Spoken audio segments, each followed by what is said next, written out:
What's going on, Loser Gang? And today I want to share with you guys some potential news about the next Resident Evil remaster and what I think the next game should be. We all know Capcom has obviously been cooking up something exciting for all you Resident Evil fans out there, diving into the potential remaster of Resident Evil 5 or Resident Evil Code Veronica and how the next game could be a game changer in the series. So grab your herbs and let's get started. First things first, Capcom is no stranger to remakes and remasters. They've been digging up the classics like a T-virus infected corpse and bringing them back to life, much to our delight. But the question is, which game should they tackle next? Resident Evil 5 or Code Veronica? Well, it's like choosing between Chris's big old biceps and Claire's nice ass jacket. The first one I want to break down is Resident Evil 5. Resident Evil 5 is a divisive game. Some love it while others think it's the black sheep of the series. Despite it being one of the highest selling Resident Evils of all time, a remaster could bring it back into the limelight, improve the graphics, and maybe even fix that partner AI. Who wouldn't want Sheva Alomar to stop being a queen of just doing nothing sometimes while you're dying? But I do hope they bring back Chris's iconic boulder punch. There are some people that was discussing with how the media is today, how Resident Evil 5 couldn't be made because it takes place in Africa. But coming from a black person himself, I don't think Resident Evil 5 is at all a racist game. Honestly, Africa is just a setting and it wasn't only black people in Africa. It's a very diverse cast of villains. Honestly, I just hope they've really improved the gameplay loop. I liked Resident Evil 4's gameplay loop, the remake, even though I'm not gonna lie, Leon felt like he was 50 pounds heavier on every occasion. But maybe they're just preparing you for Chris's big ass body.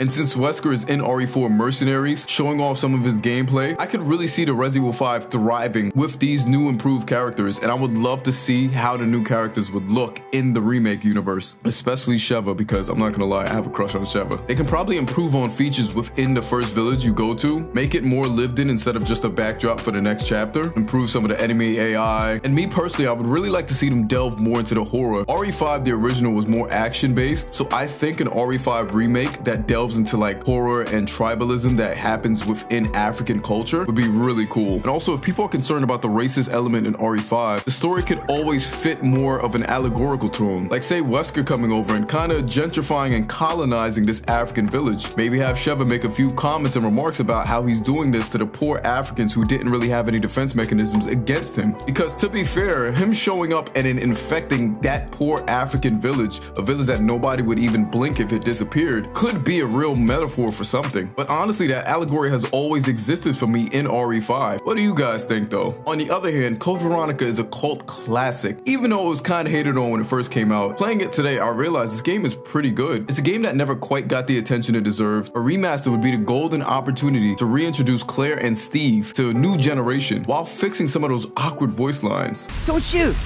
Who are you? Huh?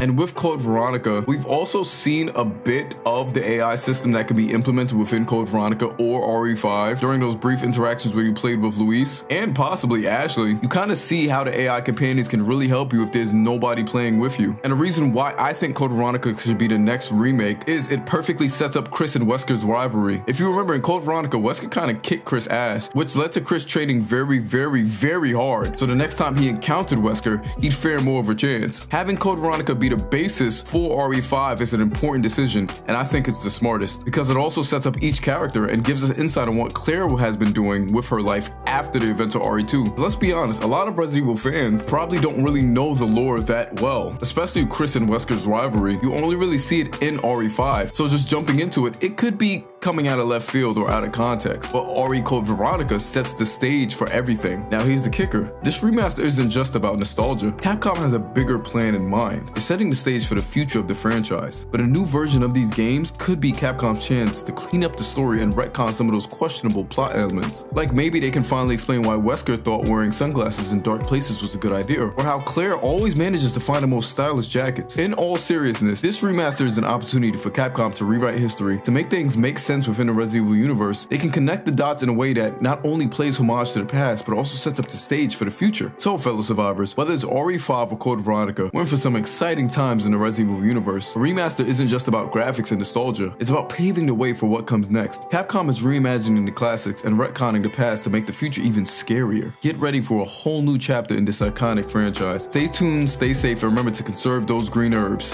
Thanks for watching, losers. Peace. Hey, if you wanted to see this video earlier, the VOD of the actual challenge, seeing the process of me editing it, including some of the art I put into the videos, then become a YouTube member today. It ranges from $1 to $10 a month, and each tier gives you cool perks the more you pay. And to make it better, I pledge to give half of my earnings from members to charity. All right, losers, have a good one.